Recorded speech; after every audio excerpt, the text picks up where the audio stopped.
আপনারা সবাই অনেক বেশি ভালো আছেন। তো আমরা চলে আসলাম আমাদের যে স্পোকেন ইংলিশ কোর্সের যে ডে 4 অর্থাৎ 4 নাম্বার যে ভিডিওটা সেটাতে। তো আজকে আমরা দেখব যে আমরা কখন এই হ্যাভ টু, হ্যাজ টু আর হ্যাড টু এর ব্যবহার করে থাকি, ঠিক আছে। তো এর আগে আমি একটা ভিডিও বানিয়েছি, সেটা ছিল ডে 3-তে। সেটাতে আমি দেখাইছি যে কখন আমরা am to, is to, are to, was to এবং আমরা ওয়্যার টু এর ব্যবহার কখন করেছিলাম সেটা আমি বানাইছি। যদি না দেখে থাকেন তাহলে দেখার অনুরোধ রইল, আর যদি নাও দেখে থাকেন আমি ছোট্ট করে রিপিট করি ক্লাসটা, যাতে করে যারা নতুন তারাও দেখতে পারেন, আর যারা দেখেছেন তাদেরও আরেকবার রিভাইজ হয়ে যায়, ঠিক আছে। তো কী ছিল যে আমাকে কোনো কাজ করতে হয়, তাহলে আই অ্যাম টু ডু মানে আমাকে করতে হয়, ঠিক আছে। হি ইজ টু ডু তাকে করতে হয়, ইউ আর টু ডু তাকে তোমাকে করতে হয়, ঠিক আছে। এটা আমরা শিখছিলাম। আর যদি অতীত হয় তাহলে আমরা ওয়াজ ব্যবহার করছি, যেমন আই ওয়াজ টু ডু আমাকে করতে হতো, ঠিক আছে। হি ওয়াজ টু ডু তাকে করতে হতো, আর ইউ ওয়্যার টু ডু তাকে করতে হতো, তোমাকে করতে হতো, ঠিক আছে। এটা আমরা শিখছিলাম। তো যাই হোক, আজকে আমরা শিখবো যে হ্যাভ অ্যাজ হ্যাড টু অর্থাৎ হ্যাভ ভার্বের সাথে কখন আমরা টু যুগে বাক্য গঠন করি, ঠিক আছে। তো আগে যেটা এই যে am to, is to, are to, was to, were to যেটা ছিল সেটা হলো যে কোনো কাজ আপনাকে বা কাউকে কোনো কাজ ইউজুয়ালি করতে হইতো, ঠিক আছে। ইউজুয়ালি মানে সাধারণত কাউকে করতে হইতো, সেক্ষেত্রে আমরা এই am to, is to, are to, was to, were to ব্যবহার করতাম, ঠিক আছে। আর এখন আমরা শিখবো যে এই যে এক মিনিট তো এখন আমরা শিখব যে আমরা কখন হ্যাভ ভার্বের সাথে টু যোগে আমরা বাক্য গঠন করি, সেটা বোঝায় যে ফোর্সফুলি, মানে আপনি ইউজুয়ালি করেন না, মানে ইউজুয়ালি কোনো কাজ করা হয় না, এখানে ফোর্সফুলি কাজ করা হয়, সেক্ষেত্রে আমরা হ্যাভ টু, হ্যাজ টু আর হ্যাড টু এর ব্যবহার করে থাকি, ঠিক আছে। তো আমরা যাই হোক, এগুলোর সাধারণত আমরা affirmative sentence, negative sentence, yes question, no question, WH question এবং WH question in a negative way, এই 6 প্রকারে আমরা শিখব এই হ্যাভ ভার্বকেও, ঠিক আছে। তো যাই হোক, আমরা প্রথমে শুরু করে দিই যে আমাদের হ্যাভ কার কার সাথে বসে। তো আমি বলবো আর আপনারা মনে মনে ভাববেন, ঠিক আছে। আই হ্যাভ, ঠিক আছে। I have, you have, we have, মনে মনে বলেন। দে হ্যাভ, ঠিক আছে। দে হ্যাভ, তারপর মনে করেন যে নেম প্লাস নেম হ্যাভ, অর্থাৎ এই যে সমস্ত সাবজেক্টগুলো দেখলেন এগুলোর সাথে আমরা হ্যাভকে ব্যবহার করবো, ঠিক আছে। আর আমরা দেখবো এখন হ্যাজ কার কার সাথে বসে, ঠিক আছে। তো হ্যাজ বসে সাধারণত he has, she has, name has and it has, অর্থাৎ এই সকল সাবজেক্টগুলোর সাথে আমরা হ্যাজকে ব্যবহার করে থাকি, ঠিক আছে। তো এগুলোর সাথে আমরা কি 2+V1 যুগে বাক্য গঠন করব, ঠিক আছে। 2+V1 যুগে বাক্য তৈরি করব। তো আমরা প্রথমটাতে চলে আসি যে I, you, they, name plus নেমের সাথে আমরা কি হ্যাভ ব্যবহার করব, ঠিক আছে। তাহলে যেমন ধরেন যে আই হ্যাভ টু কুক, আমাকে রান্না করতে হয়। কুক মানে কি রান্না করা, তাহলে আই হ্যাভ টু কুক, আমাকে রান্না করতে হয়। এখানে দেখেন, আমি যদি বলতাম যে আই অ্যাম টু কুক, অর্থাৎ এই যে আই অ্যাম টু কুক, এটা মানেও কি, এটা মানেও হলো যে আমাকে রান্না করতে হয়। আবার আই হ্যাভ টু কুক, এটা মানেও আমাকে রান্না করতে হয়। এখন এই দুইটা সেন্টেন্সের মধ্যে তফাৎ হলো এইটা, এই যে রান্না করা, এটা হলো মনে করেন যে ইউজুয়ালি, মানে আপনি প্রতিদিন রান্না করেন, সেক্ষেত্রে আপনি বলতে পারেন যে আই অ্যাম টু কুক, মানে আমাকে রান্না করতে হয়, এটা নর্মাল একটা বিষয় আপনার কাছে। কিন্তু আই হ্যাভ টু কুক, এটা সেই সকল ক্ষেত্রে খাটবে যে সকল ক্ষেত্রে আর কি ফোর্সফুলি ব্যবহার হয়, ঠিক আছে।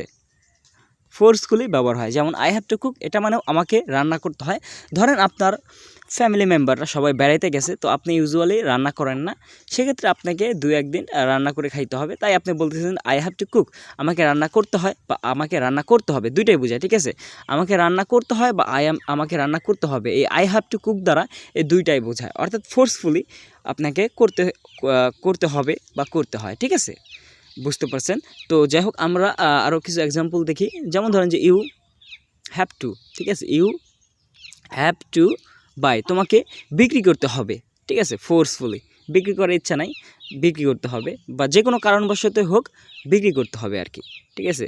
তারপর উই, এই যে এখান থেকে উই হ্যাভ টু, তারপরে আপনার কি লাগাই দেবেন, ভার্বের বেস ফর্ম লাগাই দেবেন, সেন্টেন্স তৈরি হয়ে যাবে, ঠিক আছে। তাহলে উই হ্যাভ টু, এবার V1 কি sell, we have to sell, আমাদেরকে বিক্রি করতে হবে, ঠিক আছে। ও বাই মানে ছিল কি ক্রয় করা, হ্যাঁ ভুল বলে বলছি হয়তো বা। ইউ হ্যাভ টু বাই, তোমাকে ক্রয় করতে হবে, ঠিক আছে। তারপর মনে করেন যে দে হ্যাভ টু ব্রিং, তাদেরকে আনতে হবে।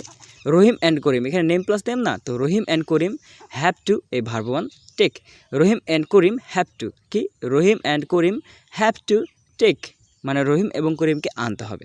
তো আশা করি আপনারা এই I you they name plus নেমের সাথে হ্যাভ টু এর ব্যবহারটা করতে পারবেন। তো এখন আপনাদের কাজ হলো বিভিন্ন ধরনের ভার্ব লাগিয়ে এবং এটার সাথে আপনারা আরও অবজেক্ট অ্যাড করতে পারেন বা করে বড় করতে পারেন সেন্টেন্সগুলো। বড় করাটা ধীরে ধীরে শিখবেন আপনারা, যেহেতু ডে 4-এ আসি তাই এটাতে যাচ্ছি না, ধীরে ধীরে আপনারা শিখে যাবেন। আচ্ছা যাই হোক, এখন দেখি আমরা এই যে হি শি নেম ইট, তো হি শি নেম এবং ইটের সাথে কি হবে, হ্যাজ হয়।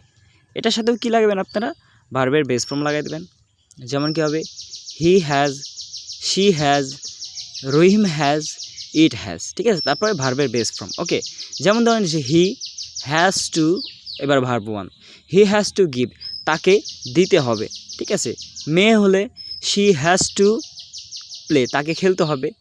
নেম যে কোনো নাম, রহিম হ্যাজ টু ইট, রহিমকে খেতে হবে। তো এভাবে আপনারা হ্যাজ টু কি হিসি নেম ইটের সাথে আপনারা হ্যাজ টু ব্যবহার করবেন, ঠিক আছে। আচ্ছা এখন চলে আসি আমরা এই যে হ্যাড, লাস্টে যেটা আছে হ্যাড, তারপরে আমরা ইয়েস কোয়েশ্চন নো কোয়েশ্চনে যাব। যাই হোক, এবার দেখেন হ্যাড, তো সাবজেক্ট যেটাই হোক না কেন সবার সাথে আপনি বিনা দ্বিধায় উইথাউট ডাউটে আপনি হ্যাড ব্যবহার করতে পারেন। অর্থাৎ I you we they name plus নেমের সাথেও হ্যাড হবে, আবার আপনার হি শি নেম ইট এর সাথেও হ্যাড যুক্ত হবে, ঠিক আছে। মানে আই হ্যাড হবে, ইউ হ্যাড হবে, উই হ্যাড হবে, দে হ্যাড হবে, আবার he had, she had, name had, it had, সবার সাথে আপনি হ্যাড ব্যবহার করবেন। এটা আপনাকে অতীতে ফোর্সফুলি করতে হয়েছিল কোনো কাজ, ঠিক আছে। অতীতে ফোর্সফুলি করতে হয়েছিল, সেক্ষেত্রে আপনি জাস্ট এটা ব্যবহার করতে পারবেন, ঠিক আছে, হ্যাড টু। যেমন ধরেন যে আই ওয়াজ টু কুক, এই জায়গায় আই হ্যাড টু কুক, ঠিক আছে। আই ওয়াজ টু কুক কি মানে ছিল যে আই ওয়াজ টু কুক, আমাকে রান্না করতে হতো, ঠিক আছে। এটা মানেও কি আই হ্যাড টু কুক, এটাও হলো আমাকে রান্না করতে হতো। তো যখন আমি I was to cook be verb যোগে বলতেছি, তখন ইউজুয়ালি মানে সাধারণত আমাকে রান্না করতে হতো, এটা নর্মালি একটা কাজ। কিন্তু যখন আমি বলতেছি আই হ্যাড টু কুক, তার মানে ফোর্সফুলি আমাকে রান্না করতে হইতো, ঠিক আছে। আই হ্যাড টু কুক, আমাকে রান্না করতে হতো। তো আমরা সেন্টেন্স দেখি, যেমন ইউ হ্যাড টু সেল, তোমাকে বিক্রি করতে হতো। উই হ্যাড টু টেক, আমাদেরকে নিতে হতো। দে হ্যাড টু গিভ, তাদেরকে দিতে হতো। দে হ্যাড টু প্লে, তাদেরকে খেলতে হতো। Rahim and Karim had to cook, Rahim and করিমকে রান্না করতে হতো, ঠিক আছে। তারপরে হি হ্যাড টু ইট, তাকে খেতে হতো। শি হ্যাড টু বাই, তাকে কিনতে হতো।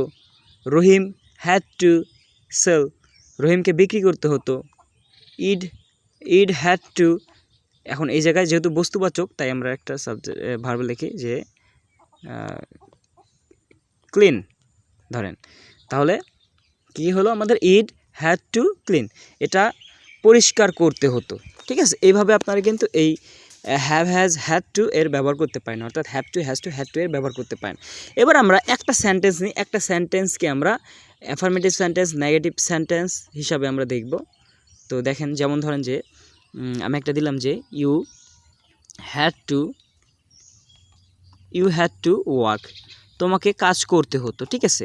এটা হলো আমাদের অ্যাফার্মেটিভ সেন্টেন্স। এটা যদি আমরা নেগেটিভ করি, তাহলে যে হ্যাভ ভার্বের সাথে আমরা নট লাগাই দিব। আচ্ছা আমরা এই জায়গায় হ্যাভ লিখি, ঠিক আছে। হ্যাড দিয়েও যে আপনি হ্যাভ হ্যাজ হ্যাডের সাথেও এই ফর্মুলা ইউজ করতে পারেন। আমি জাস্ট একটা দিয়ে দেখাই, যেমন ইউ হ্যাভ টু ওয়ার্ক, তোমাকে কাজ করতে হবে, ঠিক আছে। নেগেটিভ করলে হবে you have not to work, মানে তোমাকে কাজ করতে হবে না। এবার যদি আপনি ইয়েস কোয়েশ্চেন করেন, তো এই যে হ্যাভটা দেখতেছেন, হ্যাভটাকে আপনি ইউ এর সামনে দিয়ে দিবেন, ঠিক আছে, তাহলেই হয়ে যাবে। যেমন হ্যাভ ইউ টু ওয়ার্ক, তোমাকে কি কাজ করতে হবে, ঠিক আছে। আচ্ছা আপনি যদি এবার নেগেটিভ নো কোয়েশ্চেন করেন, তাহলে হবে হ্যাভন্ট, মানে হ্যাভ নট এর কনস্ট্রাক্টেড ফর্ম হলো হ্যাভন্ট, তাহলে হ্যাভন্ট ইউ টু ওয়ার্ক, তোমাকে কি কাজ করতে হবে না, ঠিক আছে। এবার ধরেন আপনি WH কোয়েশ্চেন তৈরি করবেন। তো WH কোয়েশ্চেন তৈরি করলে আপনাকে কী করতে হবে, সিম্পলি আপনাকে এই যে ইয়েস কোয়েশ্চেনের আগে WH বসে দেন। যেমন why have you to work, তোমাকে কেন কাজ করতে হবে, ঠিক আছে, এটার আগে লাগাই দিই why haven't you to work, তোমাকে কেন কাজ করতে হবে না, ঠিক আছে। আশা করি আপনারা বুঝতে পারছেন। এবার আমরা দেখি, তো এবার দেখেন এই যে যেহেতু আমরা সাবজেক্ট হিসেবে হি নিলাম, তো হি এর সাথে তো আর হ্যাভ হয় না, এটা আমরা আগে দেখছি। তো হি এর সাথে হ্যাজ হয়, তাহলে হি হ্যাজ টু ওয়ার্ক, তাকে কাজ করতে হয়। He has not to work, তাকে কাজ করতে হয় না। হ্যাজ হি টু ওয়ার্ক, এবার প্রশ্ন করতে এই যে হ্যাজটাকে সাবজেক্টের সামনে দিয়েছি, হ্যাজটাকে হি এর জাস্ট আগে দিয়ে দিয়েছি, ঠিক আছে। তাহলে হ্যাজ হি টু ওয়ার্ক, তাকে কি কাজ করতে হয়। হ্যাজন্ট হি টু ওয়ার্ক, তাকে কি কাজ করতে হয় না। Why has he to work, তাকে কেন কাজ করতে হয়। Why hasn't he to work, তাকে কেন কাজ করতে হয় না, ঠিক আছে। এখন জাস্ট আপনাদের কাজ হবে এই যে ভার্ব দেখতেছেন, এই যে ভার্ব দেখতেছেন, টু এর পরে যে ভার্বগুলো আছে জাস্ট এই জায়গায় যদি আপনারা ভার্ব চেঞ্জ করে, তাহলেই কিন্তু আপনারা লক্ষ লক্ষ সেন্টেন্স তৈরি করতে পারবেন এবং সে সাথে আপনারা এগুলারে বড় করতে পারবেন, ঠিক আছে। এইভাবে আপনারা বড় করতে পারবেন। সেইগুলো আমরা মানে ডে বাই ডে এগুলো আমরা বড় সেন্টেন্সে যাব। তবে আমাদের বেসিক যে স্ট্রাকচারগুলো আছে সেইগুলো আমি দেখা দিচ্ছি, আস্তে আস্তে ধীরে ধীরে আপনারা সবই জানতে পারবেন, ঠিক আছে। তো আশা করি আপনার এই have to, has two, had to এর ব্যাপারটা আপনারা বুঝতে পারছেন। যদি কোনো কিছু প্রবলেম ফেস করে থাকেন তাহলে কমেন্ট সেকশনে জানাবেন। আর এই ক্লাসটা যদি পিডিএফটা নিতে চান, পিডিএফে 150টা এক্সাম্পল দেওয়া আছে, যেগুলো দিয়ে আপনারা ঘরে বসে কিন্তু নিজে নিজে প্র্যাকটিস করতে পারবেন। যদি সেটা আপনাদের প্রয়োজন হয় তাহলে কমেন্ট করবেন, কমেন্টে আমি আপনাদের যে হোয়াটসঅ্যাপ নাম্বারটা আপনারা কমেন্ট করবেন, সেখানে আমি আমার যে পিডিএফটা আছে সেটা আপনাদেরকে দিব, তাতে করে আপনারা প্র্যাকটিস করতে পারবেন। So that's enough for today. I'm Azan. I'll catch up with you guys my next video. Until, take care, keep practicing, keep learning, and try to speak as much as possible, মানে ইংরেজি বলার চেষ্টা করবেন যতটুকু সম্ভব, and start thinking নাও, মানে ইংরেজিতে ভাবতে শুরু করেন। যে পর্যন্ত না আপনি ইংরেজিতে ভাবা শিখবেন সে পর্যন্ত ইংরেজিতে বেশি উন্নতি করতে পারবেন না। তো যদি আপনি ইংরেজিতে ফ্লুয়েন্ট স্পিকার হতে চান, then you have to think as you can, যতটুকু পারেন আপনি ইংরেজিতে ভাবতে শিখতে হবে, ঠিক আছে। তো আজ এ পর্যন্তই, দেখা হবে পরের ভিডিওতে। তো সে পর্যন্ত ভালো থাকবেন, সুস্থ থাকবেন, আল্লাহ হাফেজ।